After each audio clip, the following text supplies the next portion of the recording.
Greetings, Patriots. Marvin the Boon coming to you from Ice Station Mojado, and you knew that? Speaking of gun control, more and more gun control. Listen to this story. People in Israel, your private citizen, can walk the streets of Israel with a submachine gun. But Michael Bloomberg contributed $90 million to the politicians on the Democrat side to go along with his Safe Cities Gun Control Act. And he's not even 100% U.S. citizen. This guy's a dual citizen. Now, these guys may act like having a hyphen and another nationality after American means something. It means a minus sign to me. If you're a Mexican-American, that means you're a Mexican minus an American. It's not a hyphen. That's not a plus sign.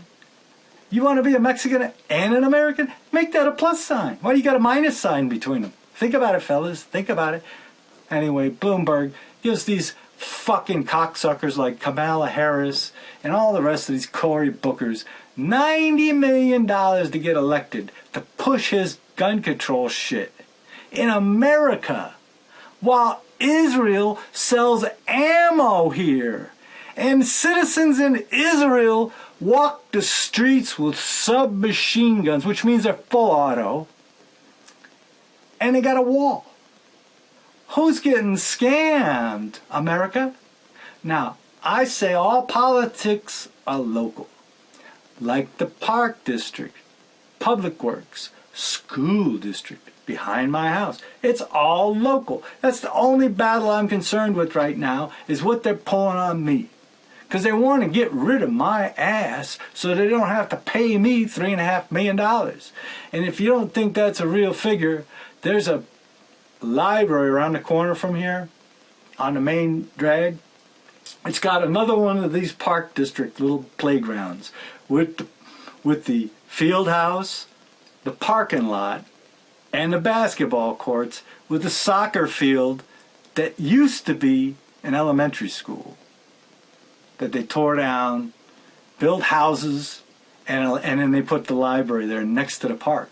But right between the library's parking lot and the Park District's parking lot is one house. Just one house sitting there. Why? Because they wouldn't give that guy the money he wanted. And I told these guys, you're going to give me $3.5 million for this house, whether you want to or not, whether you like it or not. Because this is the Keystone House. Once you buy this house and tear it down, you got 3 oddball teeth in the middle of somebody's smile by themselves, sitting here. And there's nothing but a 97-year-old lady in one house, a 90-something-year-old couple in the next house, some Chinese guy from Burma that probably was a murderer for the CIA in the next house up, and then this fake, phony human smuggler in the house next door to me. You leave those 4 houses standing with a vacant lot on the other side of the one, and then mine is the vacant lot, you will have no problem getting the rest of this block with very little. You probably wouldn't even have to break the $300,000 mark. So a $3.5 million investment today will make it very easy to push these people out of here in the future. But see, I have a better idea, you know, called the 12 Apostles. There's 12 houses on this side of the block. They want to put 55 high-end townhouses up there. And they're always barking at people because they're expanding our airport here. We own our own airport in this town. We're so high-end, you know. Executive airport, they want to just push people all out of there. Get rid of all the apartments that are over there and townhouses, condos. Because their theory is commercial land is worth more, tax base wise, than residential. Yet, when I'm in there with my 3-hour meeting with the village president talking about how you're not going to steal my house in eminent domain over here, buddy, he's preaching to me about how a residential house is worth way more to the village than knocking it down and making an industrial land out of it, or even a TIF. So, which lie do you want to listen to?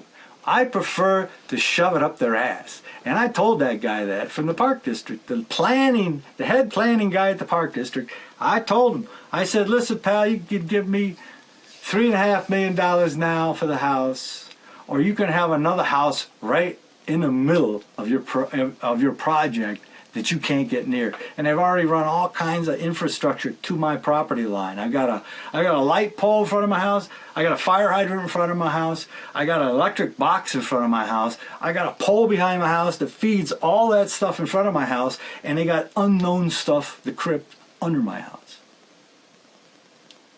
They don't know what's under the ground behind my house where the sinkhole is, and it's a school. They got kids out there playing out there every day during the day, and park district soccer player and migrants out there till 10:30 at night.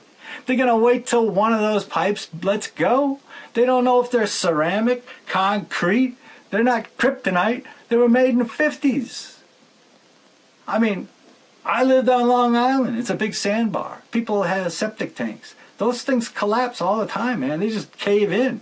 You fall down inside the septic tank.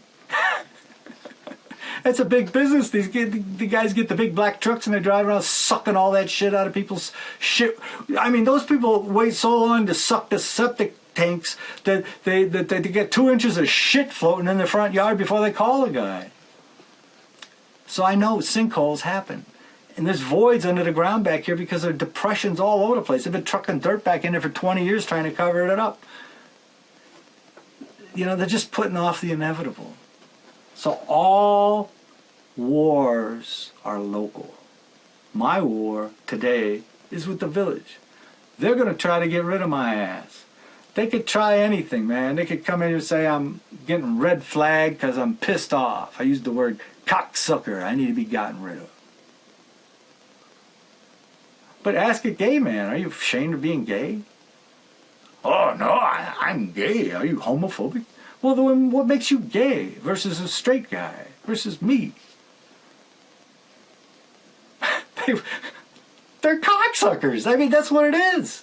I mean, the women are cocksuckers, but, you know, they're also, I guess, carpet munchers, too. But, I mean, I like to munch a carpet. Why do they hate me? Why does a lesbian hate a straight white man when we both like the same stuff? I'm not competition. I just want the leftovers. I can watch you for a little while. You're going to fall asleep sooner or later, and one of you is going to still be a little restless.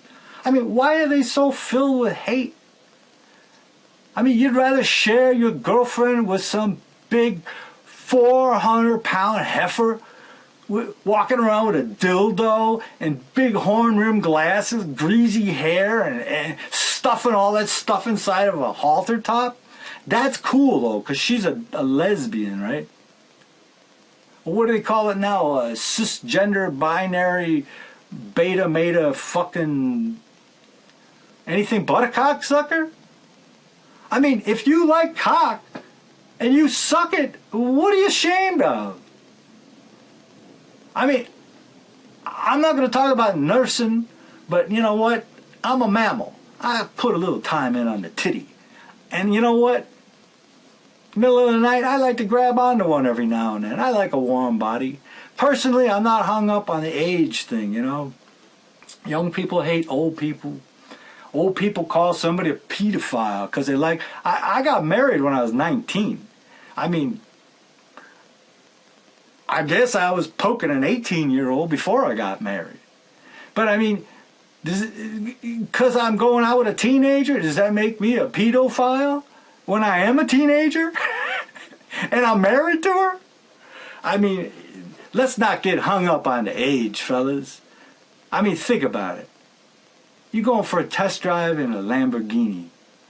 You want to get the Porter's car from the back and take a ride in it, or you want the one off the floor room the showroom floor? Do you want to smell fine Corinthian leather when you're checking it out and kicking the tires? Or do you want to smell canola oil and pull scabs, hair, horsehair, and the husk off of a flauta out of there when you're done down there? I mean, if you ain't buying it, what's the difference? You're just taking a ride. If it's, I'm talking about 18, not 12. But I mean, why the hang up? These girls can't find men. The men today don't like girls. They like hanging out with the fellas. If they hook up with a girl, it's because they gave her some roofies. And then she did everybody else. It's like a Muslim gang rape gang. That's sex nowadays.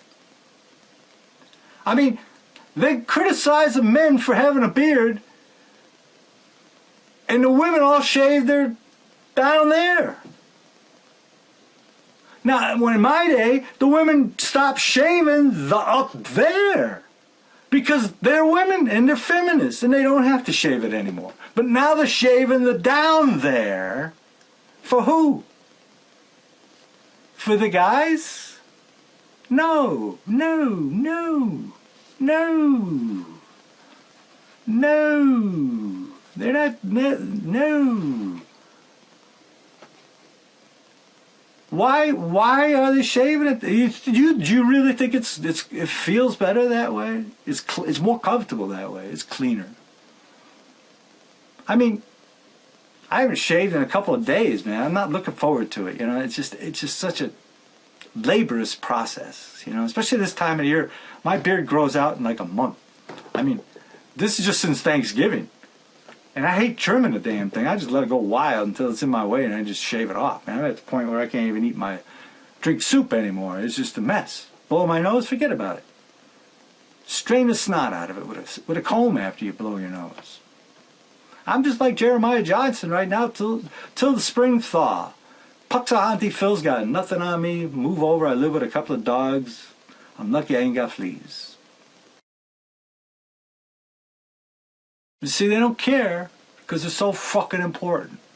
But they're just employees. Guy in the yellow shirt is just a toothless employee named Zed. I'm the fucking homeowner. I'm the guy paying the fucking bills around this motherfucker. Don't come banging on my fucking door like you pay a motherfucking rent.